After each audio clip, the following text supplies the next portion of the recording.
Ainda bem que esquentou, né? Ou não, né? Senão a gente tinha desculpa do frio.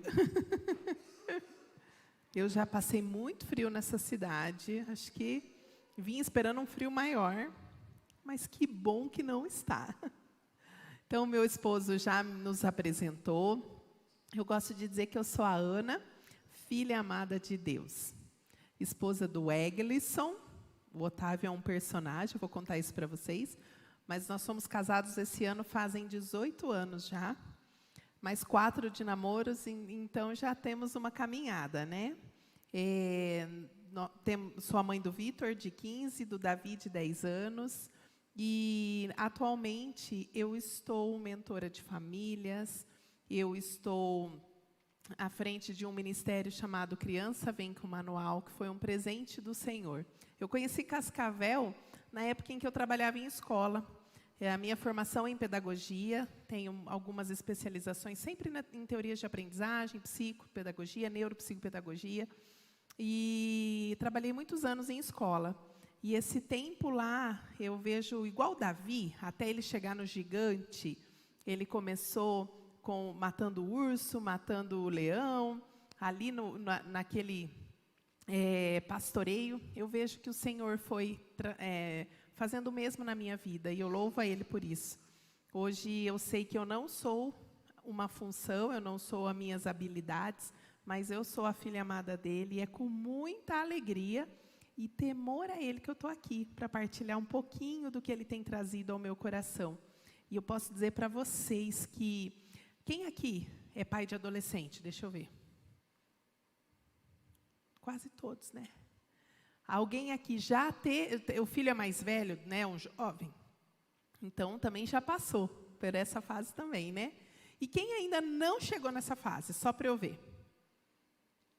Com outros. Eu estou vendo uma mãe que está assim. Parabéns para vocês, muito bom. E então, assim, o Senhor tem colocado muito forte em meu coração essa fase que ela é tão importante. E estar aqui hoje para falar um pouquinho sobre adolescência com vocês é um motivo realmente de muita alegria. E eu tenho certeza que vocês não estão aqui à toa, porque vocês vão poder pegar essa palavra e passar para frente. Que vocês hoje sejam um atalaia nessa cidade, nessa igreja, que vocês sejam um farol, para que eles comecem a olhar para vocês e verem que na casa de vocês é diferente e eles querem aprender com vocês. Que vocês consigam colocar isso em prática, porque eu posso dizer hoje para vocês que ser mãe de um adolescente, para mim, é um motivo de tanta alegria. Sabe, a gente conversava hoje, né, o pastor... A Gabi, a gente estava no almoço, eu até queria ter mais filhos, mas agora, já está tudo criado, não é? Passa isso.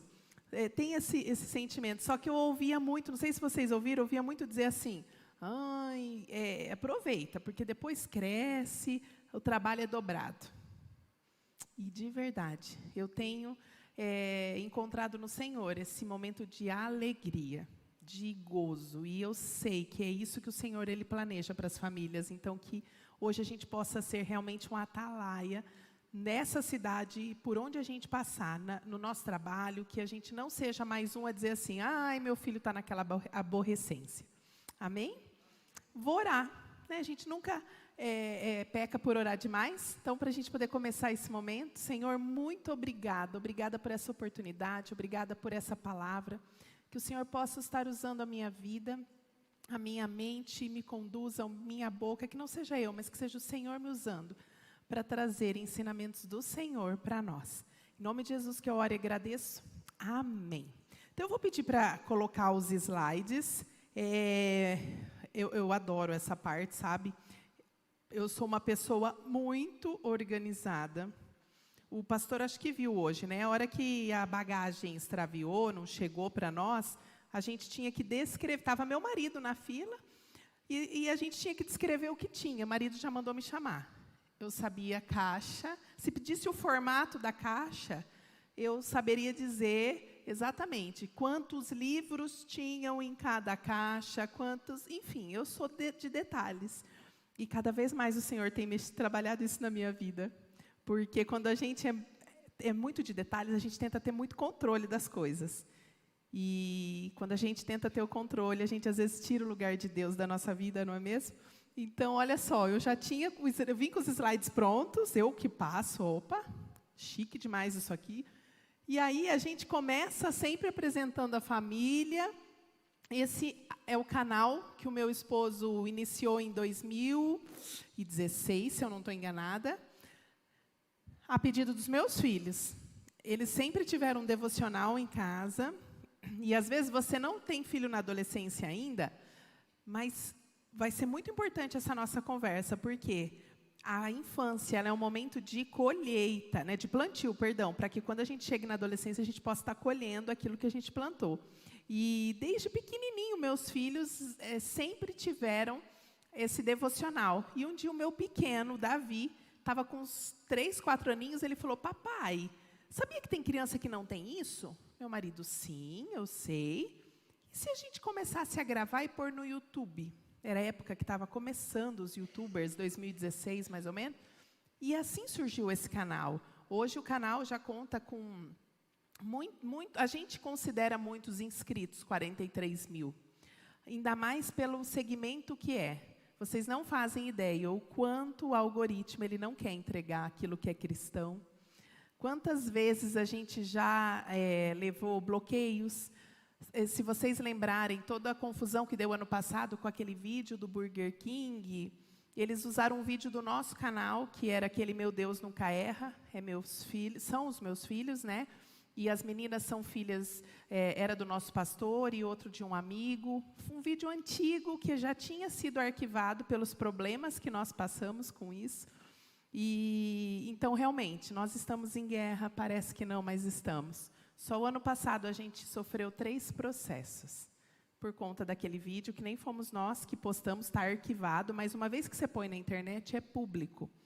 E tivemos que responder. Um dos processos pedia a guarda dos nossos filhos, porque nós estamos doutrinando crianças, para vocês verem como é sério. E a gente precisa se levantar como atalaia. Então, a gente ter um canal desse, com milhões de visualizações já, é um motivo de alegria para nós, porque se nós trabalharmos nas crianças, vai ser sensacional. E é por isso que surgiu o Criança Vem com Manual. Deus me deu um sonho, Ele me mostrou que crianças vêm ao mundo como uma folha em branco. E nós, adultos, que muitas vezes alteramos essas folhas. Às vezes a gente escreve histórias que não estavam preparadas, que não foram planejadas por Deus. Então, nesse sonho, o Senhor me dizia que Ele estaria me capacitando para falar com os adultos que estão à frente dessas folhas, né? E tem sido muito bom, tem sido maravilhoso. E o nome Criança Vem com Manual, por quê? Eu, como educadora, né? Quantas vezes disse, criança não vem com manual? Temos várias teorias que comprovam que as crianças são diferentes, são únicas, realmente. Só que existe um manual de vida, onde podemos encontrar a resposta para cada temperamento diferente dos nossos filhos, para cada necessidade que ele tem. E assim surgiu o Criança Vem com Manual. Hoje eu já tenho até uma escola de pais, uma plataforma em que eu ensino famílias a educar por princípios e valores. Eu sou escritora também, eu tenho alguns livros, e era nesse momento que eu ia apresentar os nossos materiais, e eu diria assim, aí está à venda no final, mas as caixas não chegaram, vamos orar aí que chegue para amanhã, mas fica falado, como diz, né? Esse foi meu último livro, o Graciosa Mãe, ele é um livro de devocional, são 54 devocionais em cima do livro de João. Ele é um livro, eu falo que é a minha pérola. Quando eu me mudei para São Paulo, depois de 38 anos morando em Maringá, nós fomos para São Paulo, em plena pandemia.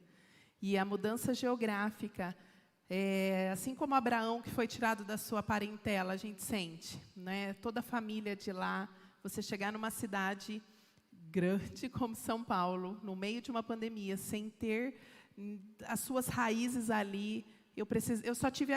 O que me restou foi a minha família, que eu sempre tive, mas a Bíblia. E lendo o Evangelho de João, eu comecei a encontrar tesouros que eu nunca tinha visto. Comecei a ler a Bíblia, realmente, criança vem com manual. Comecei a receber ensinamentos. E uma jornalista, eu gravava, até hoje eu gravo os devocionais, eu tenho um canal no Telegram, que eu gravo meus devocionais todas as manhãs. Ela pediu autorização para passar na rádio.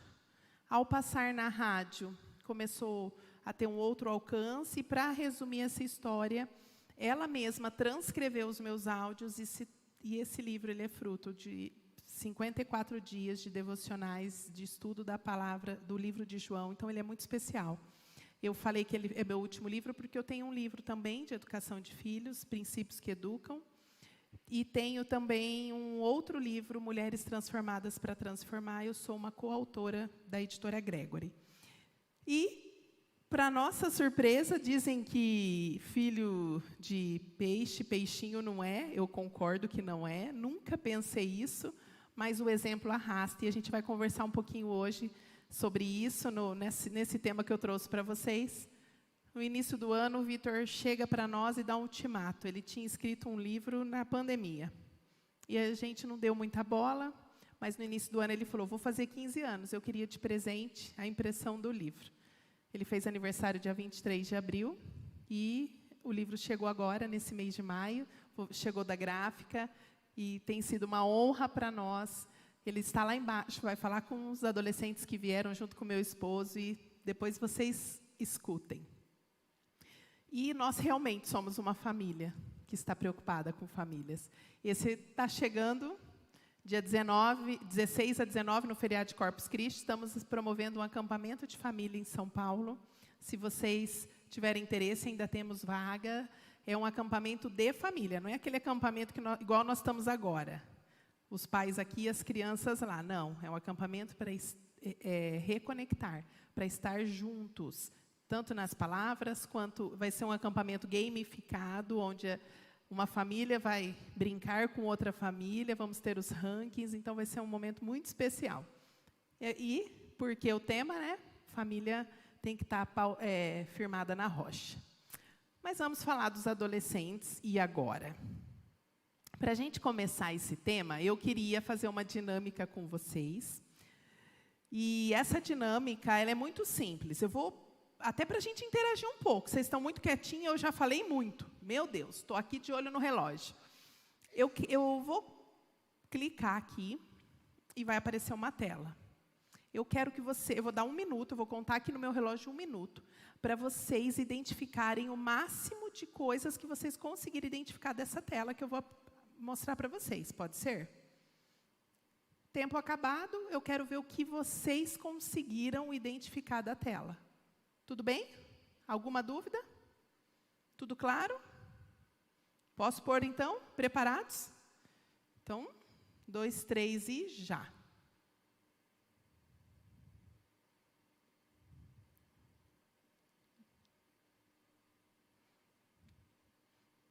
É para mim essa água, né?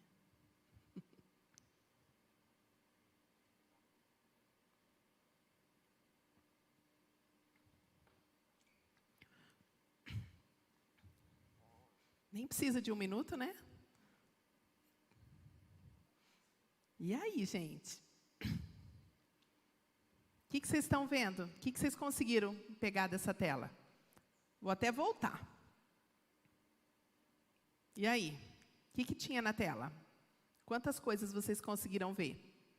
Querem que eu ponha lá de novo? Ninguém viu nada? Hã? Quase a bandeira do Japão? Por quê? Branco, você viu uma bolinha vermelha? Mais alguém viu outra coisa? Só ele que viu, gente.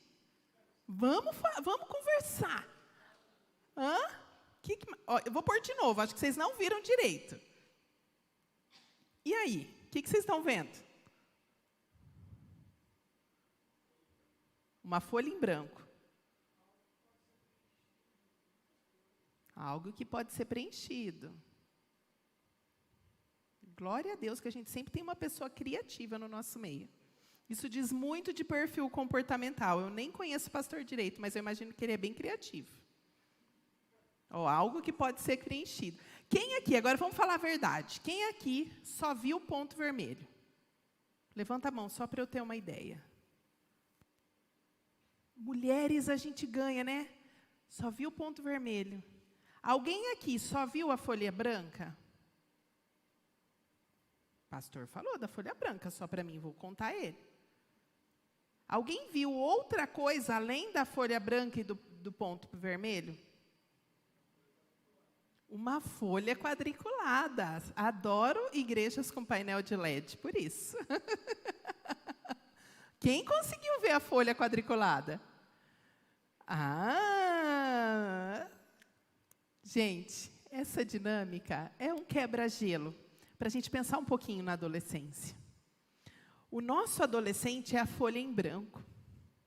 Exatamente o que o pastor falou, pronto para ser preenchido. Só que cada adolescente, ele traz um pontinho num lugar diferente. Eu tô com um filho passando na adolescência, o outro está chegando, ainda não chegou não. Mas eu tenho certeza que o ponto de um não vai estar no mesmo lugar do outro. Às vezes vai até mudar de cor e de tamanho. E a gente, enquanto pais, sabe o que acontece quando a adolescência chega? A gente, às vezes, fica ali, ficcionado no ponto vermelho. Ele podia passar despercebido, gente, não podia? Nós temos, vamos dizer, eu não sou muito boa de porcentagem, mas eu acredito que 95% é folha branca. Pelo menos. E 5% só é esse pontinho. Mas chega, né? Vocês ficaram preparados, querendo ver uma folha cheia de coisa? Pelas instruções que eu dei, era isso que vocês esperavam, não era? E, de repente, até frustra, não é? Quem é competitivo, acho que ficou assim. Olha lá. Eu já tive momentos da pessoa pegar a caneta para poder anotar tudo. E aí só vem essa folha. Alguém pegou caneta? Olha aí, a gente sempre encontra isso. Mas a adolescência ela é mais ou menos dessa maneira. Ela chega como um pontinho vermelho na vida de uma folha em branco. E, às vezes, a gente consegue perceber que dá para preencher essa folha. Porque se eu fizesse um desenho totalmente diferente aqui, talvez o ponto ia passar despercebido. Se eu, às vezes, fizesse um sol ali onde tem aquele ponto vermelho, bem em cima, eu conseguiria esconder o ponto vermelho, não conseguiria? Vamos continuar refletindo. Eu quero passar outro slide aqui para vocês. E eu quero que vocês me falem. O chocolate, ele é um vilão ou ele é um mocinho?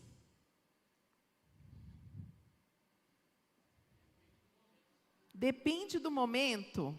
Quando ele é um mocinho, então, para você?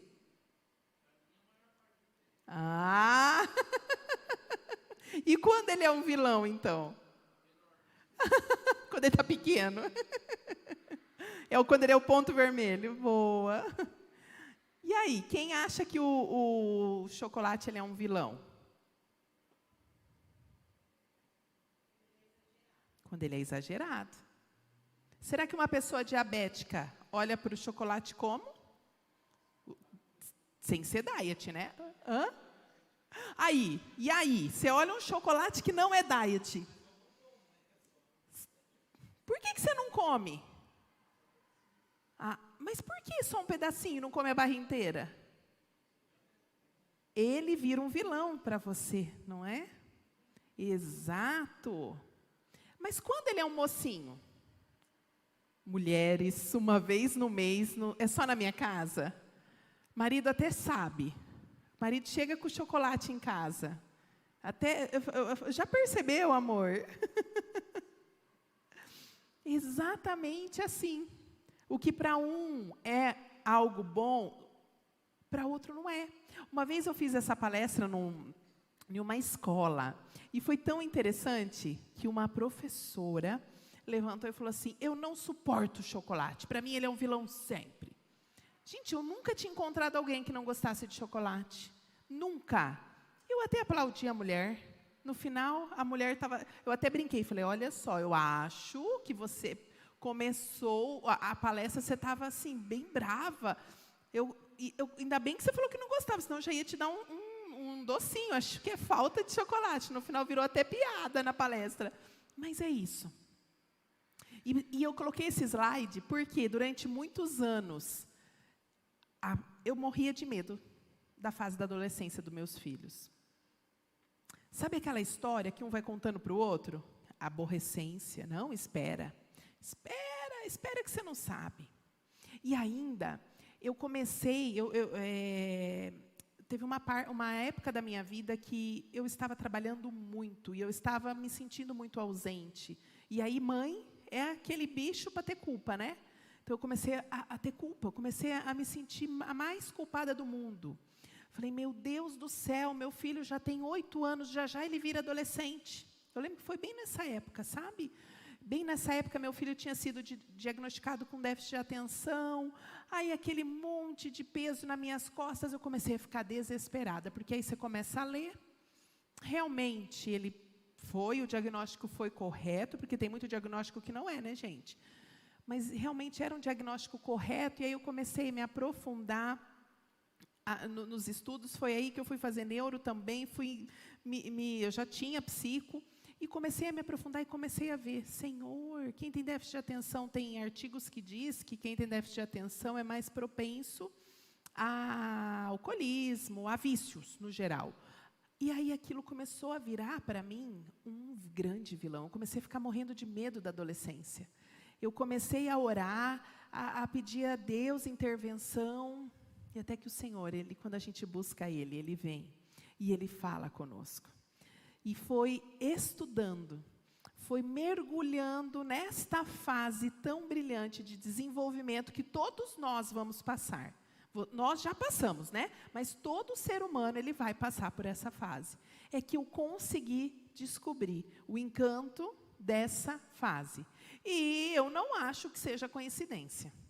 Mas o tanto de energia que eu investi estudando, fazendo cursos, entendendo o desenvolvimento do adolescente, eu tenho certeza que foi o que ajudou a gente a estar passando nesse momento por É como se a gente estivesse com o nosso barquinho numa lagoa, e não no mar tempestuoso que eu pensava. E eu quero dividir um pouquinho disso com vocês. Para começar, eu quero mostrar para vocês como é que o cérebro do adolescente, na verdade, como que o cérebro do ser humano ele se desenvolve. Essa imagem, ela está exatamente ali, tem a cabeça, né? Vou virar aqui para vocês verem. Então, o cérebro ele vai sempre começar a amadurecer, da nuca para a testa, ok? E aqui nós temos, olha que chique. Quanto mais maduro, mais roxinho vai estar o cérebro do ser humano. Então, se eu venho aqui, deixa eu ver aqui, 5 anos.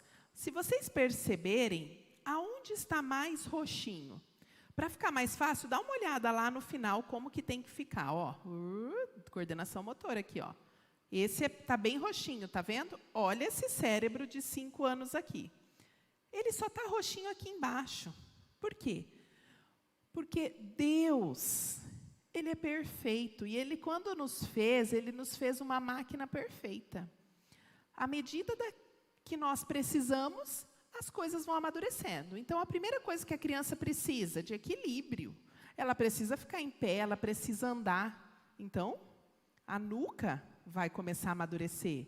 A nuca é onde fica o equilíbrio, é onde nós conseguimos ficar em pé. Então, toda a parte global, né, o motor, é aqui. É essa parte do nosso cérebro que comanda, certo? E ele vai amadurecendo, então ele vai subindo. A criança lá aos 8 anos, eu adoro mostrar os 8 anos. Está vendo que ele já está mais aqui, começando a vir para os lados? Por quê? A alfabetização, eles precisam aprender a ler, a escrever.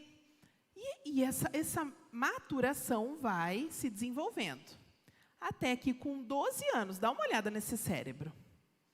Com 12 anos, apenas com 12 anos, é que ele começa a amadurecer. A última parte deste cérebro, ok? Então, olha aqui, Deixa eu voltar aqui, ó. Vocês conseguiram ver que aqui, ó, ele faz isso aqui, tá bom? A testa é essa parte aqui, ó. Tá? Então, começa daqui para cá. Então, a hora que você vê ali, ele vai... Deixa eu chegar pertinho, ó. Testa, tá? Testa. E a nuca. Mais fácil assim, né? E aí ele vai amadurecendo. Por que eu queria trazer essa informação importante para vocês? A última parte a amadurecer é o córtex pré-frontal, que é a testa. Ele só começa a amadurecer aos 12 anos. Sabe o que nós temos aqui na nossa testa? Esse córtex pré-frontal é ele que faz vocês estarem aqui numa sexta-feira à noite. Foi o córtex pré-frontal de vocês que falaram assim, não, estou precisando ouvir algo sobre adolescente. Ou então, ele falou assim, não, o pastor chamou tantas vezes, né, vou lá. Não vou deixar ele sozinho, tem muita gente doente, não, eu vou lá dar minha contribuição. É o córtex pré-frontal de vocês que trouxe vocês aqui, está fazendo vocês ficar sentados me ouvindo. Por quê? Porque subentende-se... Tem alguém aqui com menos de 20 anos? Ninguém, né? Ufa. Subentende-se que todos nós já amadurecemos, ok? Na teoria. Mas isso é verdade. Você sabe que o amadurecimento cerebral ele vai terminar entre 21 e 25 anos. Depende dos estímulos que esse cérebro recebe. Tá? Então, eu estou colocando aqui 12 anos para o início do amadurecimento do córtex pré-frontal, mas ele também depende dos estímulos e a gente vai chegar lá. Então, por que eu quero deixar isso muito claro para vocês? 12 anos, quando essa criança ela chega na fase de ter 12 anos, é que a adolescência começa. Esse é o marco, 12 anos, início da adolescência, 13 anos, né?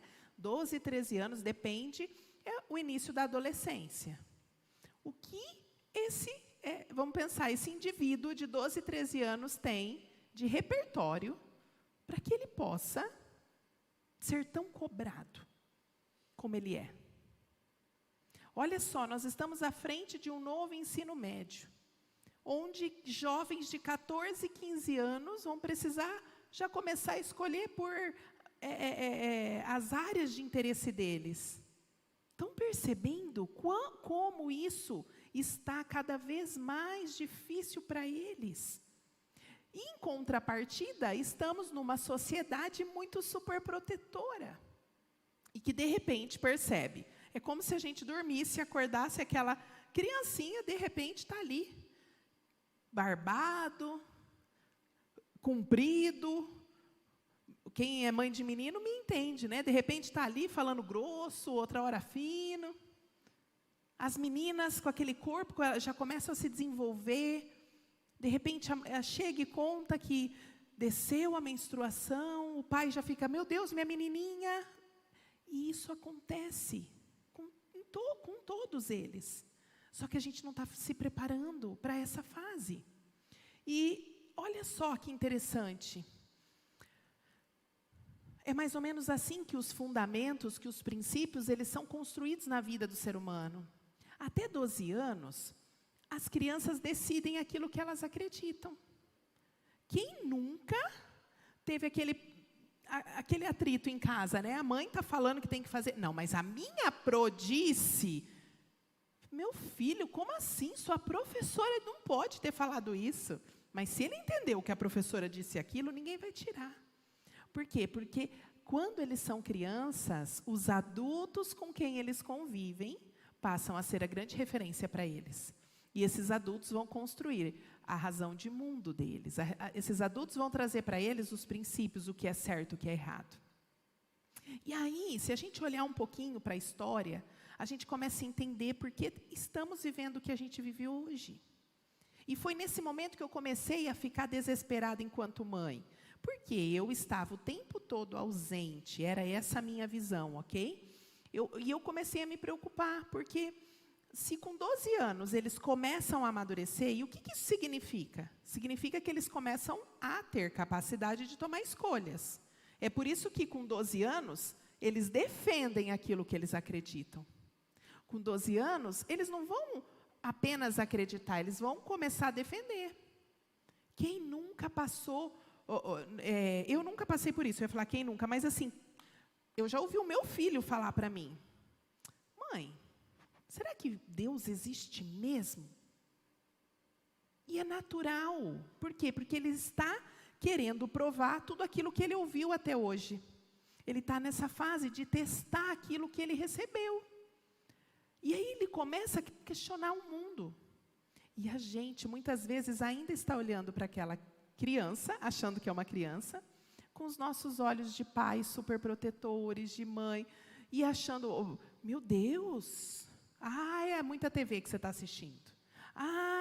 E aí a gente,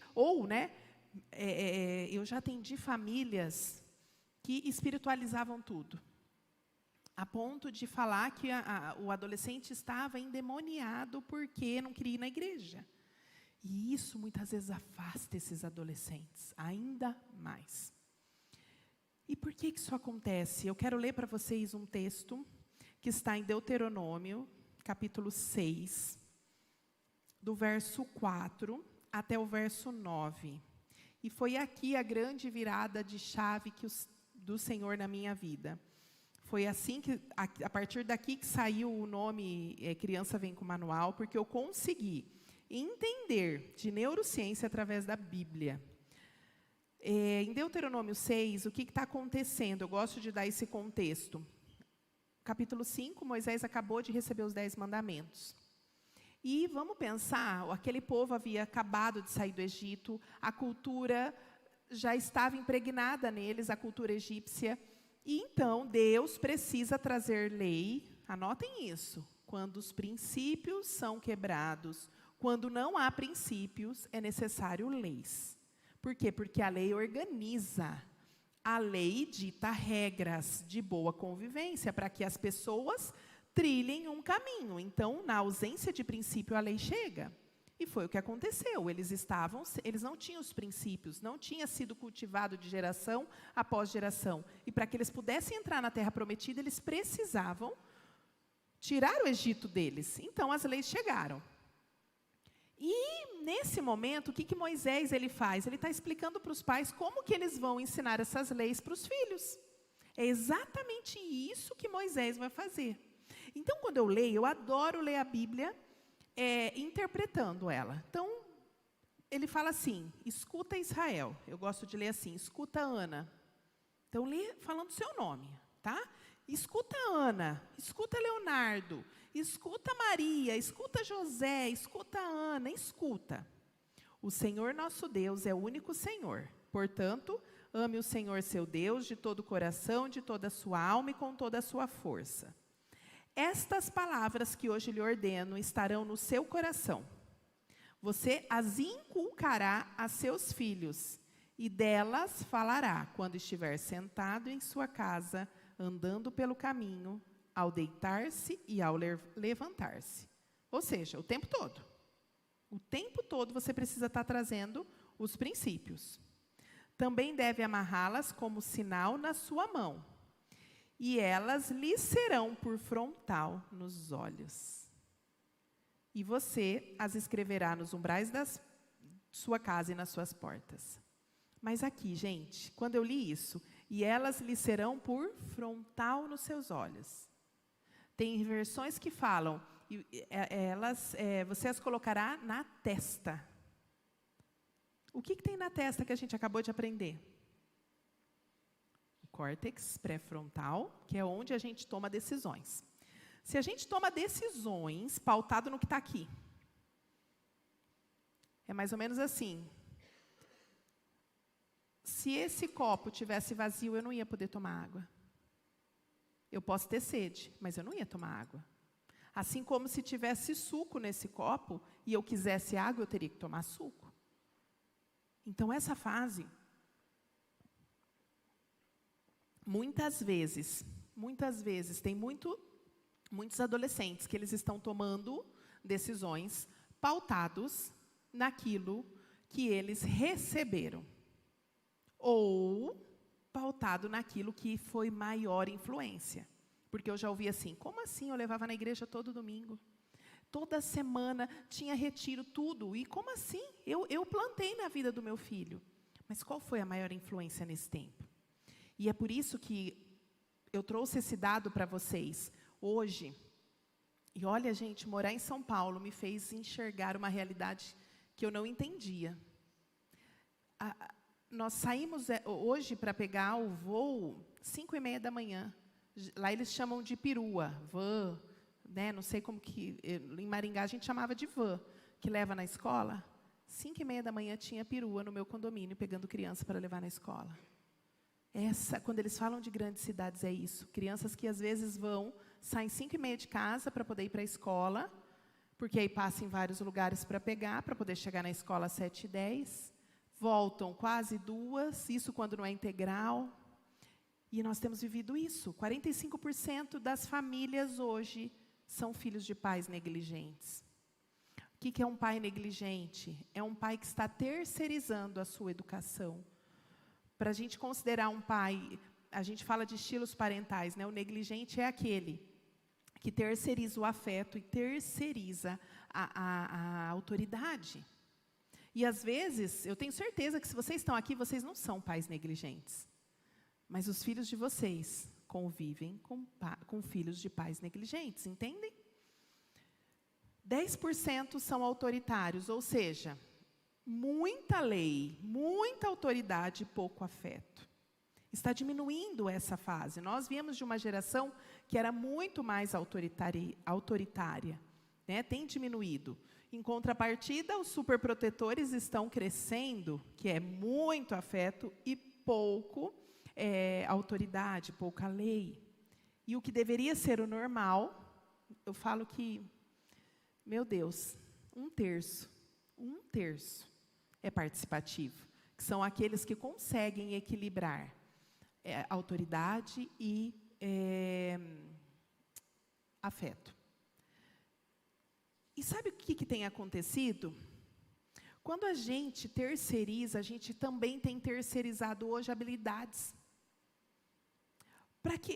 Eu amo essa... Quando a gente vai estudar o desenvolvimento infantil, nós temos vários autores. Então, nós temos autores que abordam a questão física, né, biológica. Nós temos autores que dividem a partir da aprendizagem. O Erik Erikson, ele foi um autor que dele, né, essa divisão. Mostra a questão social, tá? Como o indivíduo se desenvolve socialmente e emocionalmente. O que ele precisa em cada fase da vida. E na adolescência, sabe o que vai ficar? Ele acredita que, para que a gente se desenvolva, a gente sempre vai ter um antagonista, ou seja... Quando ele é bebezinho, quando ele nasce, ele está sempre nessa guerra, confiança versus desconfiança. Então, o bebezinho nasceu. Se ele é um bebê que ele chora, alguém olha para ele, alguém acolhe ele, essa confiança vai sendo fortalecida. E a desconfiança não. Então, é formado nele esse traço de confiança. Ele consegue desenvolver a sensação de mundo, de que o mundo é bom, ele é confiável, ele é um lugar seguro. Agora, justo a fase da adolescência, sabe o que é que eles precisam entender? A grande questão deles, identidade versus confusão. É a fase que eles precisam se firmar em quem eles são. E o que a gente tem ouvido tanto hoje? Pais que não sabem o que fazer, porque às vezes você, graças a Deus, seu filho está intacto nessa. Mas talvez você já ouviu ele contar de amigos da escola, que não sabem se são meninos, não sabem se são meninas, não sabem se são trans, essa confusão. Porque até aquilo que era certo e que era correto, ele está sendo mudado. na cabeça dos adolescentes. Vocês estão entendendo? Como está difícil para eles entender isso. E é nesse momento que fica cada vez pior. Por quê? Porque hoje está se regulamentando. Eu lembro, na época que eu estava em escola, eu saí da escola em 2017, mas estava tramitando isso, que se uma criança e a família quiser, que é menino, só que ele quer ser chamado de menina, eles precisam mudar no registro escolar, eu até esqueci o nome, saí bastante da escola. Na chamada, sabe? No diário de classe, esse era o nome que eu estava procurando. Então, a gente precisa entender e fortalecer. Como eu falo que a sala de aula ela nunca saiu de mim, mas eu gosto de...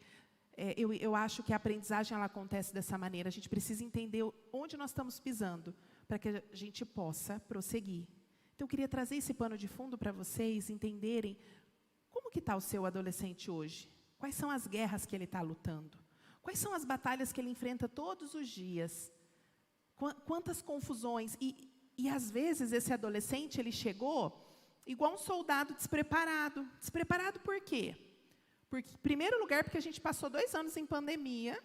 Não sei como foi aqui em Cascavel, mas eu sei de muitas cidades em que esses adolescentes, o meu adolescente mesmo, quando a pandemia começou em 2020, em março, ele tinha 12 anos. Ele fez 13 ao longo do ano, ele é de abril, e foi terminar mesmo o ano passado.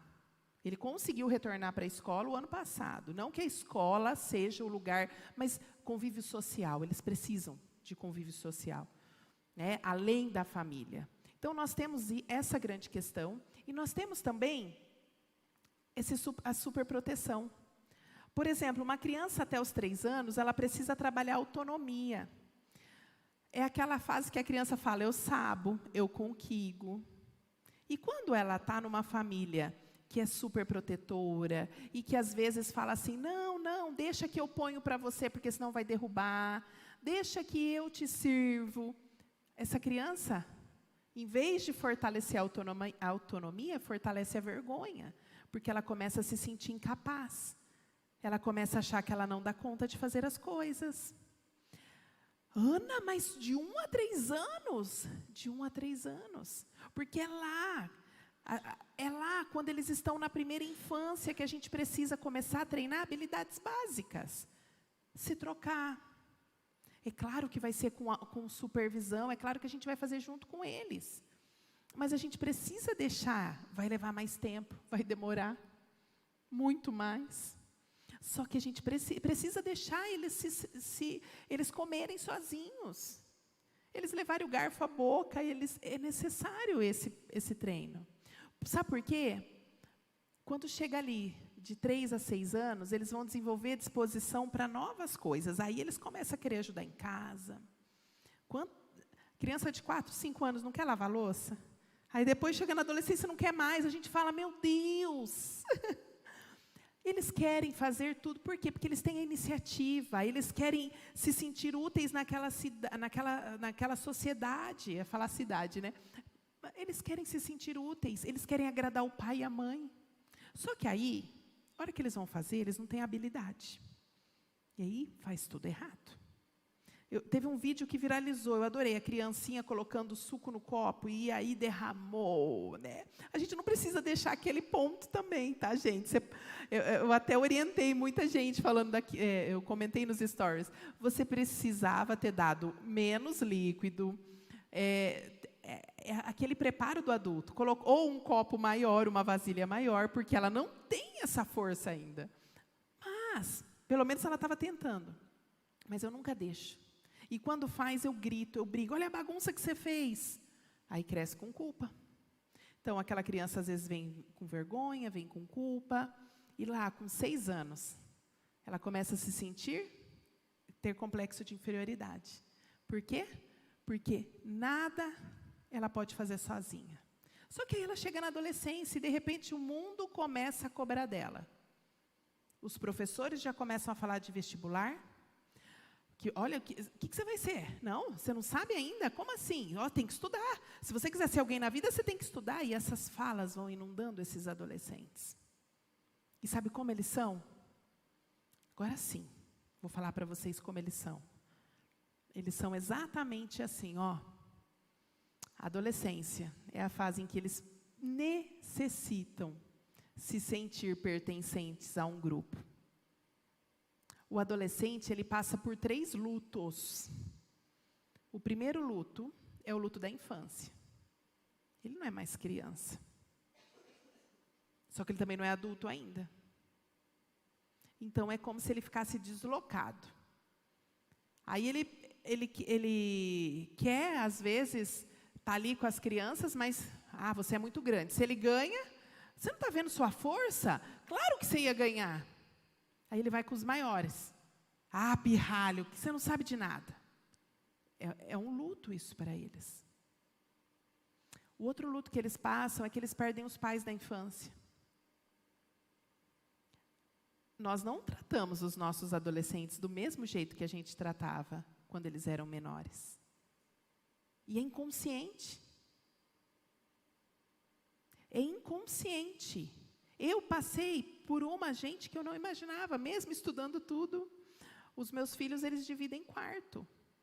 Toda noite, a gente vai até o quarto deles, ora com eles. Quando está frio, a gente cobre eles. Tem todo aquele processo. E eu sempre fui muito carinhosa com os meus filhos. Ai, mãe, né? Eu falo que é mãe. Eu dou aqueles beijinhos. E eu falo assim, eu te amo, você é muito especial. Dou aquelas...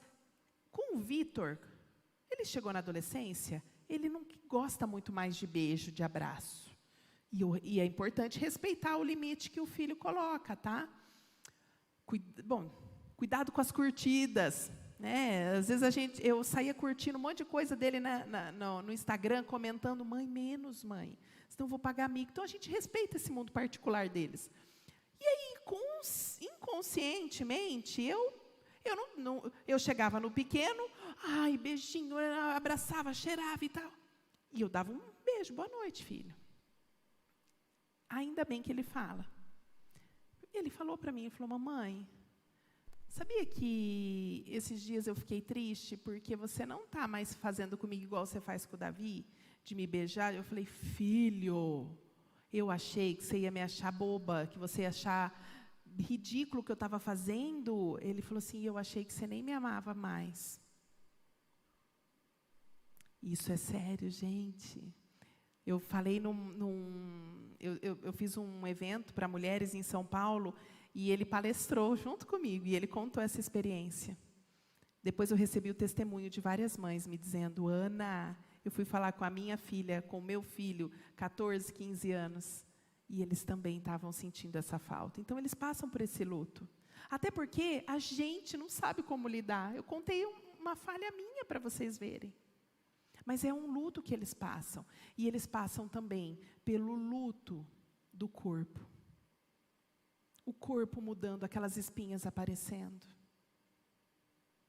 A menina, aquele corpo, o seio que vem, de repente ela tem... Aí, às vezes, a mãe começa a brigar, tem que usar sutiã, não dá para usar essa blusa, ela não sabe nem... É como se ela não soubesse se vestir. Ela não tem mais aquela liberdade.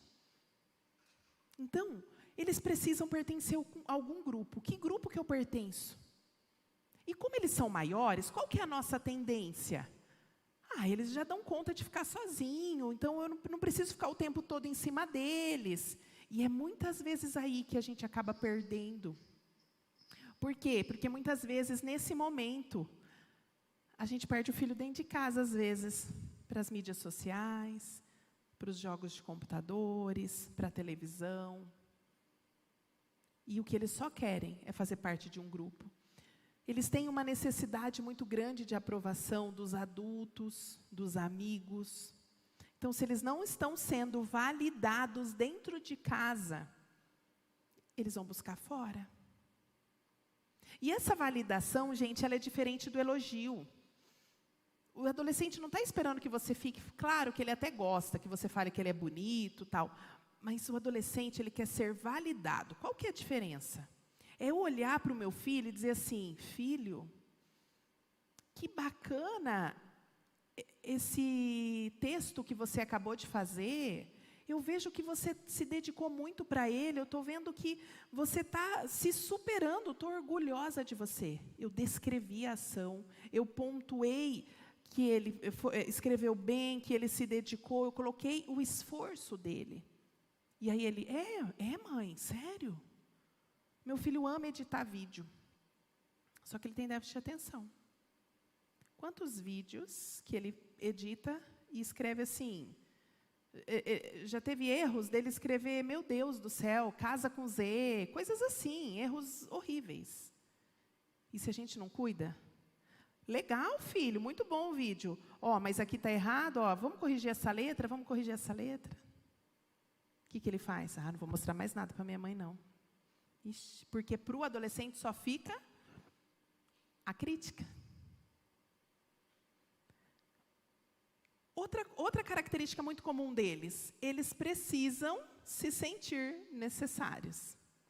Necessários a alguém, precisam encontrar sua identidade ao fazer algo de valor. Eles querem salvar o mundo. Eles querem se sentir úteis. Só que eles necessitam de liderança e de se envolver com algo. O meu filho, quando nós nos mudamos, enfim, ele chegou, na verdade foi um pouquinho antes, ele sempre quis ter o celular, nunca demos. Em casa a regra era 14 anos. E aí quando ele fez 12 anos, ele chegou para nós e falou assim, olha, eu queria muito um celular, porque eu quero gravar vídeo, ele falou. E aí eu quero editar vídeo, ele contou, tal, meu marido falou, ótimo, então vamos fazer assim. Eu vou comprar achou um curso de edição de vídeo por internet. Eu vou comprar esse curso online aqui para você. Quando você pode usar esse celular, e tudo isso é porque eu tinha trocado de celular, ele queria meu celular antigo. Você vai usando esse celular da mamãe aqui. Quando você terminar, você me apresenta o diploma do curso que nós te damos o celular. Fechou. Então, ele começou a fazer o curso, se formou, terminou, precisava do celular para gravar vídeo. Pronto, o celular é seu. Um celular sem chip. Não era para editar vídeo que ele queria? Então, eu sei que em dezembro, no Natal, nós demos o chip para ele. Ele ia fazer 13 anos em abril. E aí, lá no Natal, ele todo feliz, que daí ele tinha o WhatsApp, finalmente, quis a rede social. Aí fomos explicar, não, rede social é a partir de 13, não tem como. Quando ele fez 13 anos, a gente deixou ele escolher uma rede social. Por quê? Distração, gente. Adolescente não dá conta de tantas distrações. Tem o Facebook, tem o Instagram, tem o TikTok. Qual você vai escolher uma? E aí ele escolheu o Instagram. Aí nós fomos explicar o princípio por trás do Instagram. Para que serve? Para você aprender, para você ensinar. Não é para você ficar postando dancinha, não é para você ficar postando o que você comeu, o que você... Limitamos, fizemos um contrato mesmo. Adolescente precisa ter coisa escrita, porque eles vão sempre falar, não lembro. Você falou? Sim, a gente fez o contrato, né? Olha o que está escrito aqui. Definimos quantas pessoas ele ia seguir, quantas ele podia... quais era em conjunto até hoje conosco. Resumindo, foi incrível, porque ele entrou pandemia, foi abril isso, ele começou a seguir pessoas boas de influência, porque a gente olhava, pessoas que estavam fazendo lives, e ele começou a querer falar de Jesus, ele começou a querer fazer live para falar de Jesus, ele começou a querer fazer isso. E quando foi no fim do ano, eu estava lançando o meu primeiro livro, ele chegou para mim e falou assim, mamãe, eu escrevi um livro. Eu olhei bem. Que livro que ele escreveu? O menino tem déficit de atenção, processamento auditivo alterado. Realmente, ele vai muito bem em redação, mas deve ter feito uma redação, não um livro, né? Eu não dei crédito para ele. E a gente faz isso, às vezes, com os nossos filhos, inconscientemente. E o que ele mais queria era se sentir necessário quando ele foi escrever o livro dele. O que ele mais queria era fazer parte, era salvar o mundo. Ele falou assim, eu tenho um monte de amigo que não conhece Jesus. Eu tenho um monte de amigo que acha que ser da igreja é careta. Tanto que o livro no começo chamava um adolescente que ama a Deus e curte a vida doidado. Acho que era assim o nome do livro no começo. Porque ele queria mostrar para os amigos que era legal ser crente. O intuito do livro nasceu assim. E eu não validei o meu filho. Porque eu achei que ele nem sabe o que é livro. Nem fez faculdade ainda, né? Mal sabe as regras gramaticais, vai escrever um livro.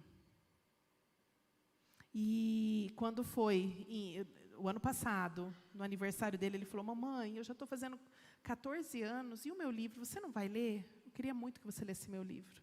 Então eu fui ler, gente, o primeiro capítulo e eu chorei. E eu chorei. Porque é exatamente isso.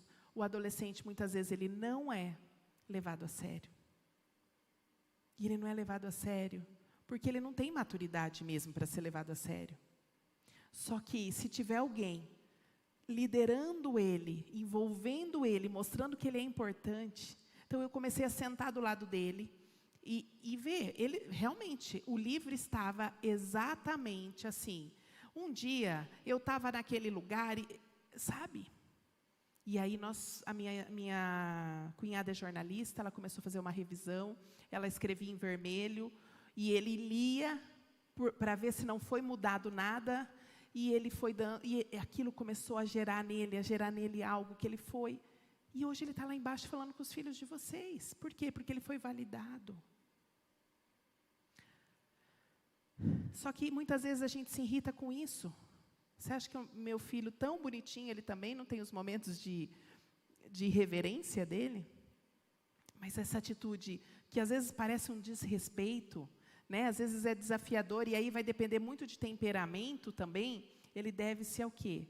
Esse ressentimento inconsciente, ele está sendo obrigado a deixar a infância, ele está indo para o desconhecido, ele vai ter que enfrentar responsabilidades. E o que a gente fala?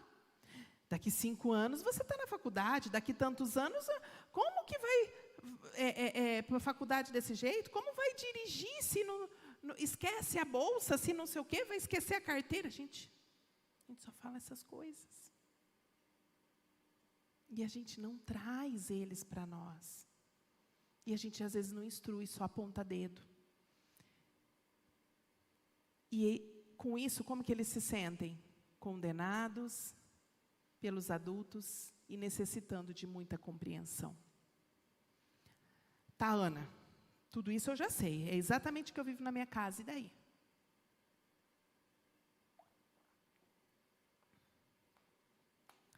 A gente precisa encontrar um lugar de influência na vida dos nossos filhos.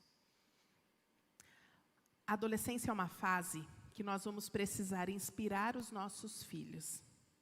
Nós vamos precisar ser a maior influência na vida deles. A gente vai precisar ser aquela mãe, aquele pai, que eles olham e falam assim, quero ser igual a você. Eu quero repetir o que você está fazendo.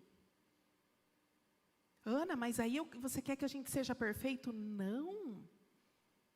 Mas sabe aquele dia que você erra? Chama seu adolescente para contar para ele que você errou. Fala para ele. Fala para ele, filho, você não vai acreditar o que eu fiz hoje. Esqueci de pagar uma conta. Você acredita? Esses dias eu fiz isso, não paguei a conta. Não sei, filho. Para mim que dia 20 era amanhã. Não paguei, vou pagar juro.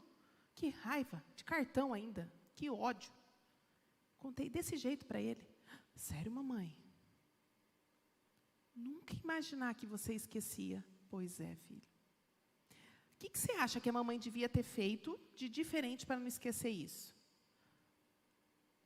Ele todo esquecido, né? Claro que ele usou algo que eu tinha ensinado para ele. Ele falou assim, você podia anotar. Se você colocar no seu caderninho,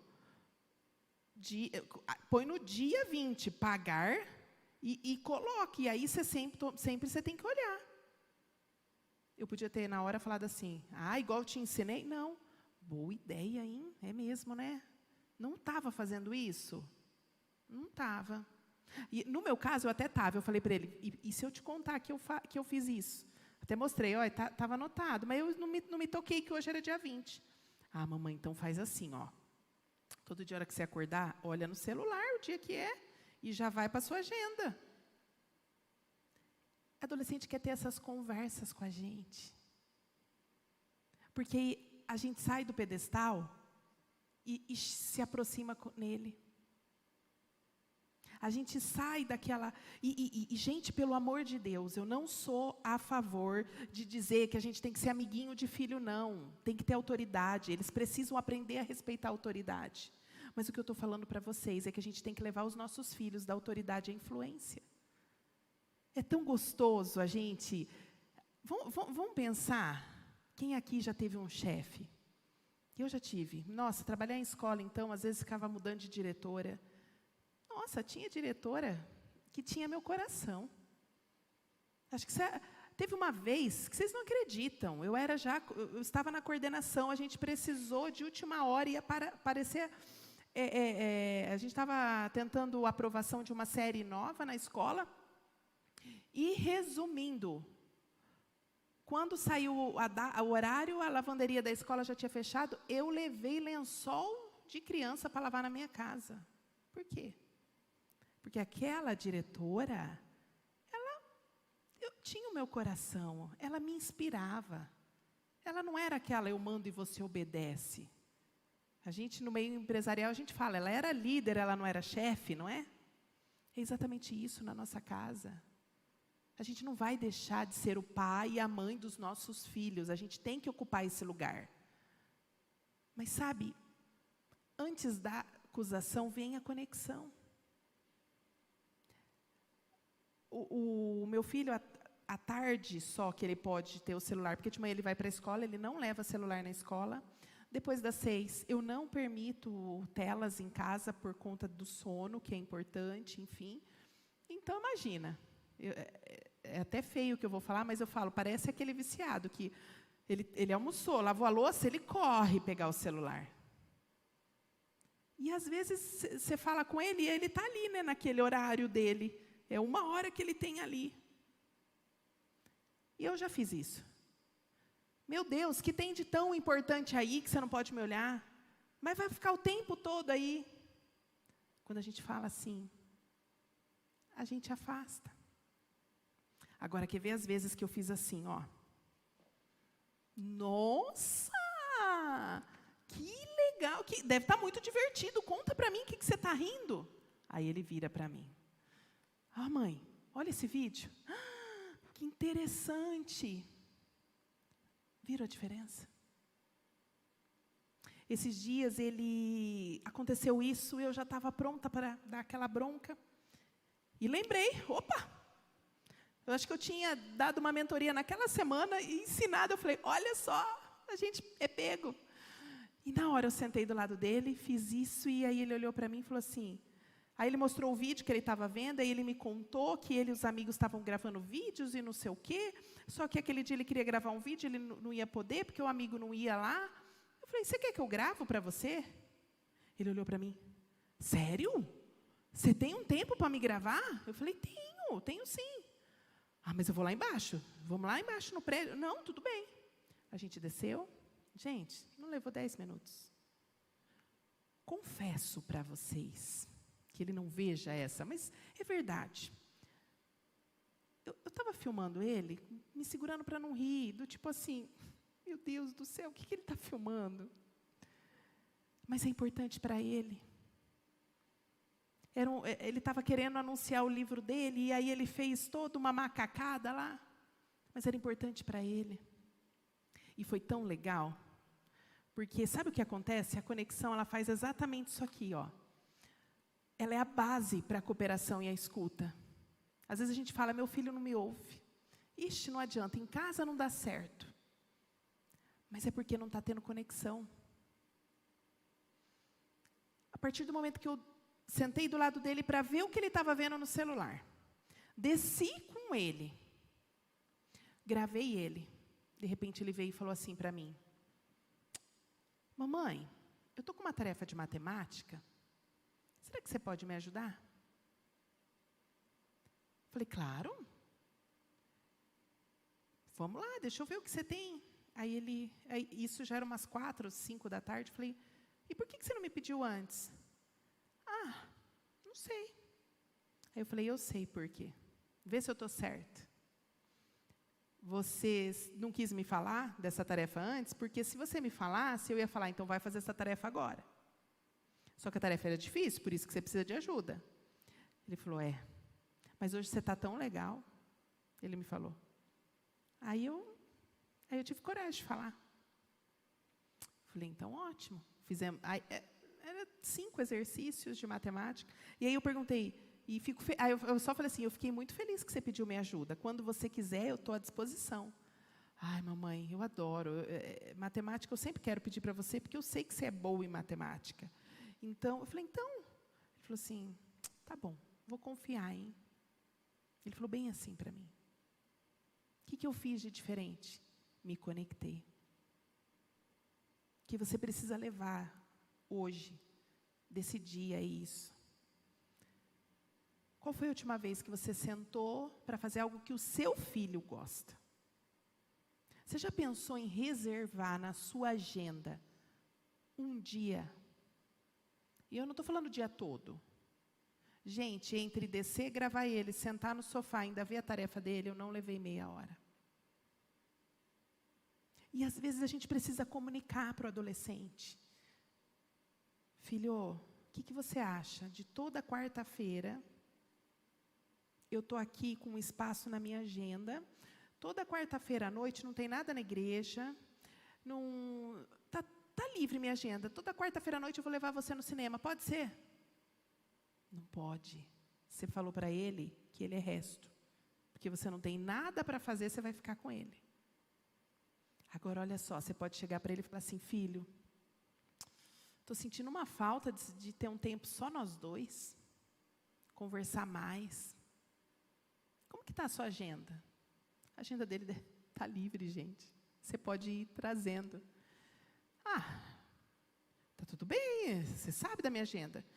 Quarta-feira é um bom dia? Eu não tenho nada. Vamos, então. Vocês viram a diferença? Quem conduziu? Você. Você escolheu a data. Mas ele acha que ele participou. Ele acha não, ele participou dessa maneira. Ele não foi o resto. E às vezes você tem 3, 4 filhos. Não vai dar, né? Imagina, às vezes falta dia na semana com todos os nossos afazeres.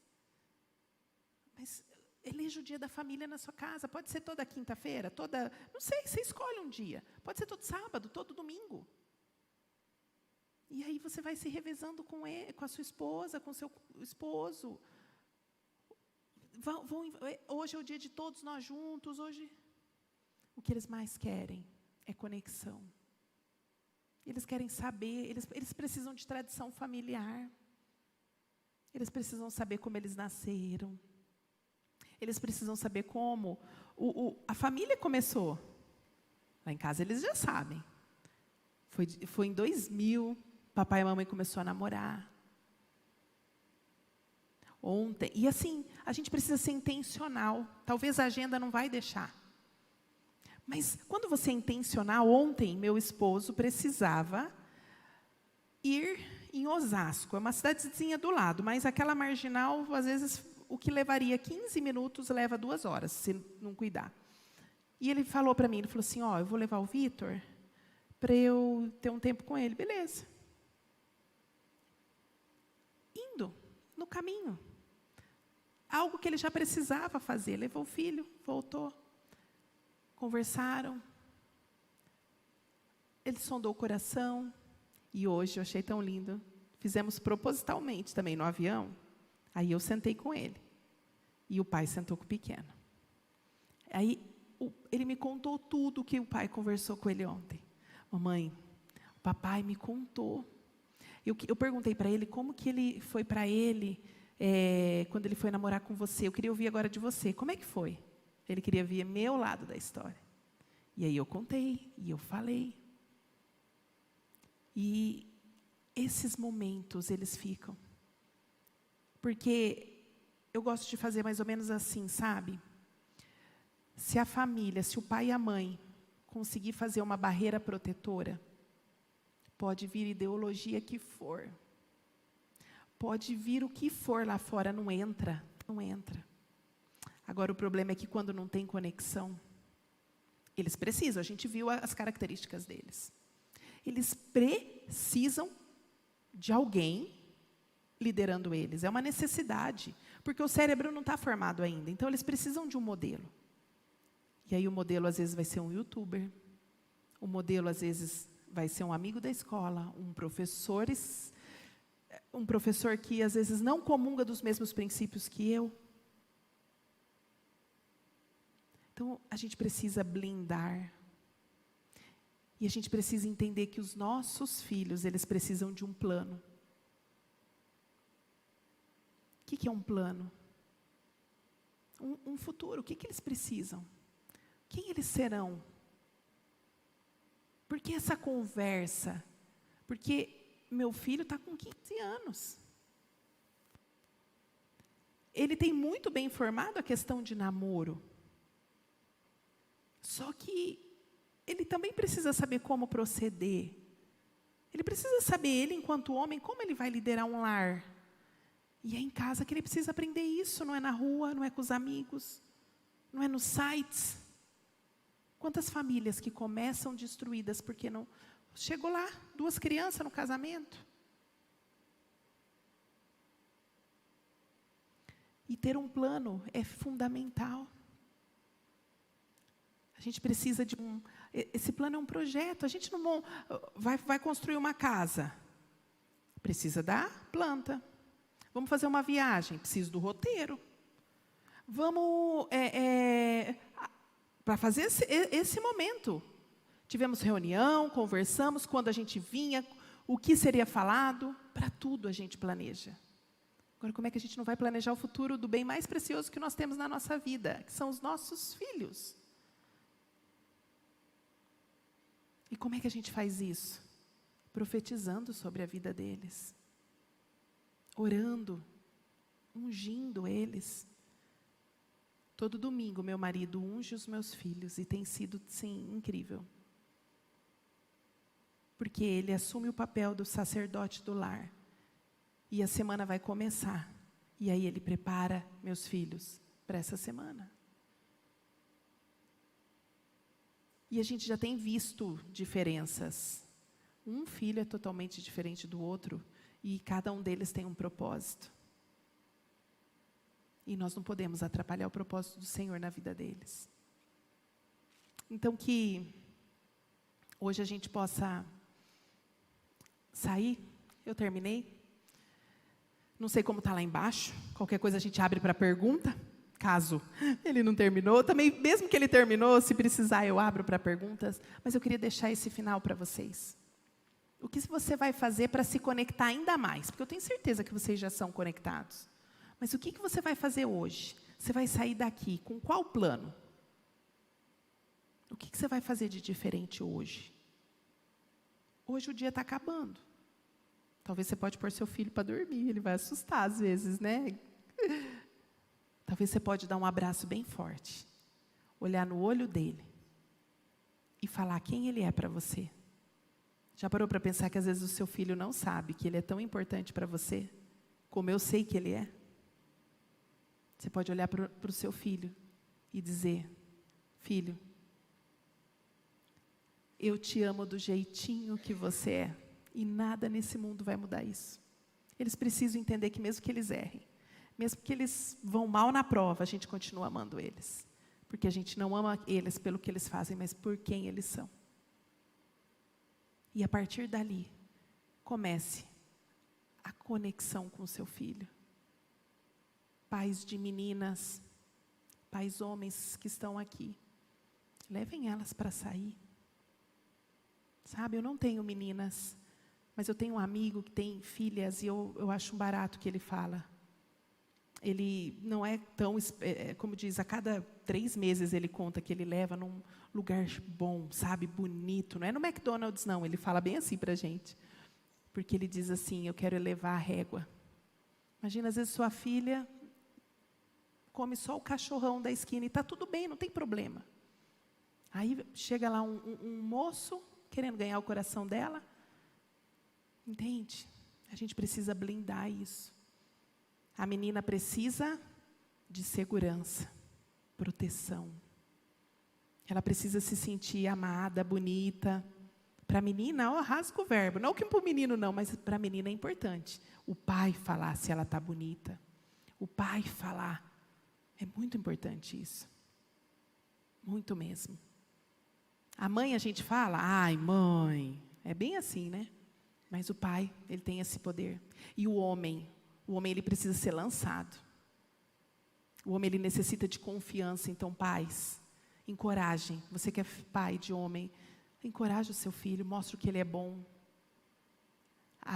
Veja as habilidades que o seu filho tem. Às vezes você tem um filho muito comunicativo, elogie isso. Às vezes ele vai estar pregando em nações amanhã. Às vezes você tem um filho tímido. O meu filho mais novo, vocês vão perceber, ele é do cálculo. Hoje a gente saiu todo mundo do restaurante, quando eu vejo o que o Davi está fazendo, arrumando as cadeiras lá no restaurante. Olhando se não ficou nada para trás. Davi é analítico, observador. E a gente fala isso. Hoje nós falamos para ele, porque vamos pensar, mãe ministrando, pai ministrando, o irmão ministrando, isso é novo, o irmão está assim à frente, está um livro do irmão. Ele também precisa se sentir útil. Davi, você vai precisar ficar atento, porque se as caixas chegar, a gente confia muito de você arrumar a loja. Você pode gravar a gente. Acho que ele fez tão bem feito, acho que ele quis gravar tanta coisa que até caiu, né? Tadinho. Mas a gente precisa tornar nossos filhos importantes. Lá embaixo acabou? Não sabe, né? Eu vou orar e a gente fica à vontade para conversar, pode ser? Eu vou encerrar aqui. Paizinho, obrigada, Senhor. Obrigada por essa oportunidade de aprendermos mais sobre a herança que o Senhor nos confiou. Nossos filhos, eles são as nossas flechas. E o nosso desejo é realmente levá-los para o alvo. A gente já sabe que o Senhor é o alvo, mas nós sabemos também que eles nasceram com propósito. E por eles terem esse propósito, nós sabemos que nós podemos potencializar este lançamento. Por isso, Pai, se de alguma forma a gente já prejudicou esse caminhar de alguma maneira, a gente quer entregar a Ti hoje e pedir perdão. Perdão pelas vezes que não validamos os nossos filhos, pelas etapas que às vezes pulamos, Senhor. Mas o Senhor é um Deus de recomeços, o Senhor é um Deus que reconstrói. O Senhor restaura sonhos, o Senhor restaura muralhas. O Senhor é um Deus de novas histórias e o Senhor já mandou o seu Filho para morrer na cruz, por tudo aquilo que nós já fizemos de errado, e por isso a gente agradece e te pede que a partir de hoje a nossa família seja diferente. Nós nos colocamos como guardiões dos nossos filhos, guardiões da infância e da adolescência deles. Que esse momento seja um momento de treinamento, de preparação para a nova fase que eles vão passar. E que em nome de Jesus o Senhor esteja conosco o tempo todo, nos dando sabedoria, discernimento, para conduzi-los no caminho. Nos ajude, Senhor, a resgatar a conexão perdida, conexão que já existia, mas que ela possa ser aumentada ao nível que os nossos filhos venham a nós, que eles nos procurem o tempo todo, seja para pedir conselhos, para corrigir rotas, mas para receber uma palavra de instrução. Em nome de Jesus, Senhor, que oramos e agradecemos. Amém. Amém?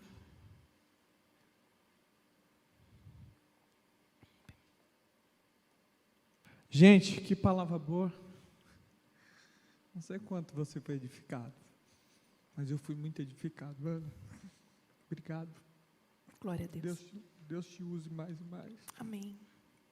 E que amanhã a gente possa trazer mais gente para receber essas palavras. A gente tem passado tanta coisa boa aqui na igreja, gente. Não deixa de lançar semente, não. Vamos fazer algo bom amanhã, trazer mais alguém. Eu tenho certeza que a gente quer fazer das nossas casas, dos nossos filhos, homens e mulheres cheios de Deus. Ontem de manhã eu falava com ela, mas a gente precisa ser intencional, né? A gente estava pedalando. Esses dias eu falei isso com o Wilson também. Cara, toda vez que a gente estiver com o nosso filho, a gente precisa ser intencional. Nossos filhos é um grande presente de Deus.